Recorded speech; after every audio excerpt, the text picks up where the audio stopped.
So this is on page 53 of the Math for Trades book, and we're looking at problem-solving applications surveyor. Now, if you go down any highway in the summertime, oftentimes you'll see guys out there with a tripod with what looks like a camera on the top of it, and that's actually called a transit, and that is spelled T-R-A-N-S-I-T. And in the olden days, I don't know what the new supersonic computer ones are like, but when I was a kid or younger, they basically measured two things. They would give you an opportunity to, let me draw something here, find out, let's see, we put our tripod here with our transit. You could find out the angle from here up to the top of this hill. So that's what you were looking for, is the angle here. So you knew how steep of a road you were going to build, that kind of thing. So they measure the vertical height here. And then the other thing they do is they measure what is called the horizontal angle. So if you are standing here with your tripod and we're just looking down on it, and we want to measure, maybe we've got a road here and we want to measure the angle over to, say, this radio tower, and I don't know what you're doing, but you can measure the angle of this triangle here using that transit. And it gives you, when you start using trigonometry, it gives you the ability to measure distances.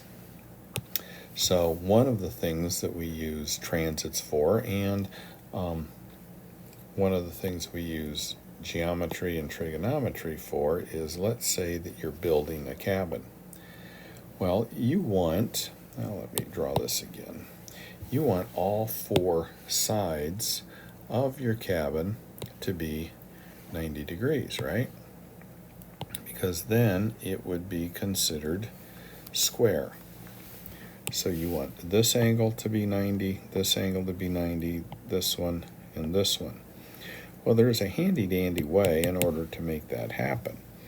And the way that works is, without using trigonometry or geometry, you measure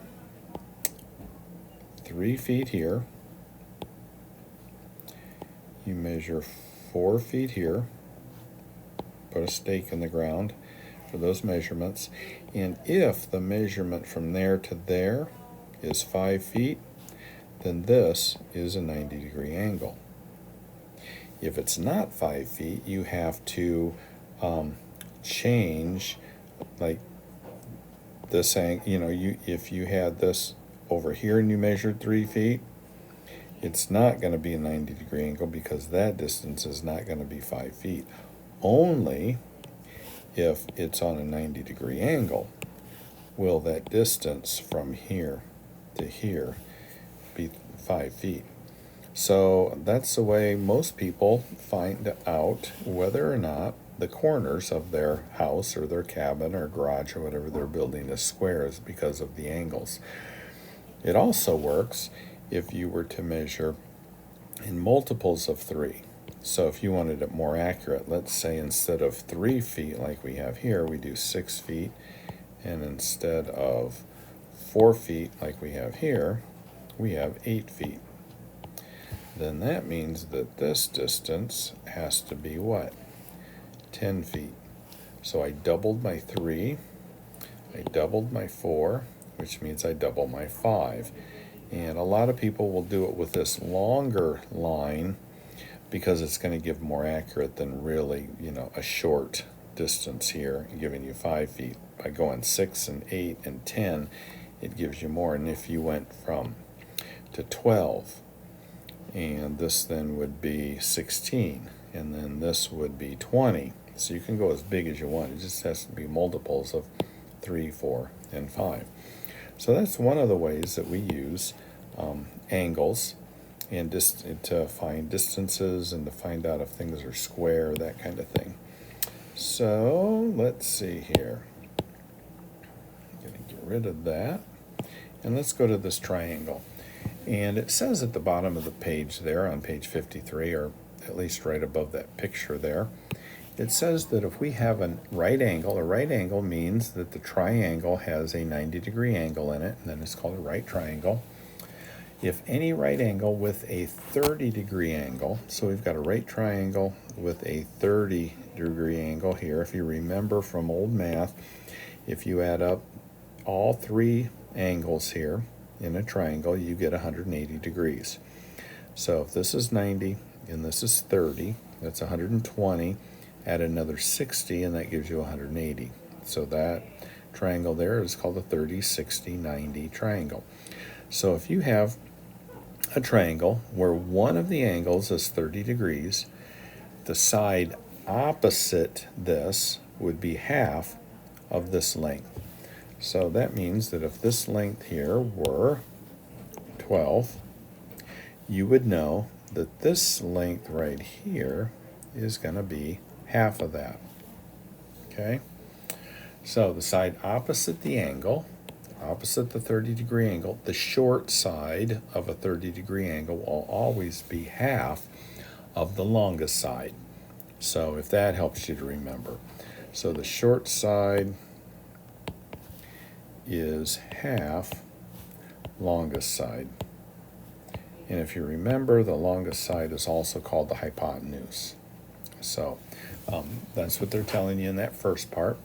In the second part here, they're saying that if you have, again, the same a triangle here, but instead of it being 30 degrees, let's say it's 37 degrees. And we're just coming up with that number. They're just giving you some practice, finding out the lengths of these different triangles.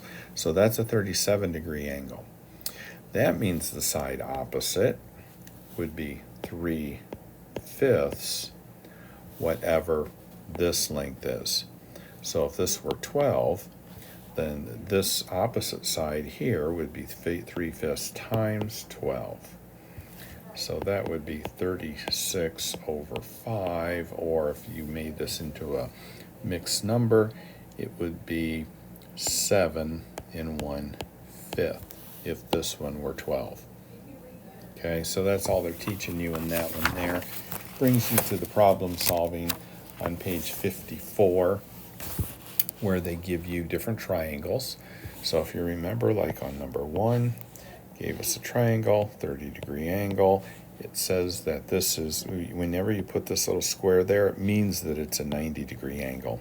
So rather than 90 degrees, they just make the square. And if this is 55 feet, remember what happens with the short side? The short side is always half the longest side. So you're going to take 55, divide it by 2, and that'll give you that length. And when you get to one like number 6, might as well draw a nice triangle here. Okay, so when this one is 37 degrees, this side over here is going to be 3/5 whatever length this side is. So on number 6, they told you this side was 125.5. Well, the length of this one then is going to be 3/5 times 125.5. So what you do to solve that is you take 3/5 times, that's a time sign, 125.5, and you put that over 1 so that you can multiply these two together, and then 5 times 1 together, and you get your answer. When you multiply 125.5 times 3, you get 376.5, and that's over 5 times 1 is 5. And when you divide that, you end up getting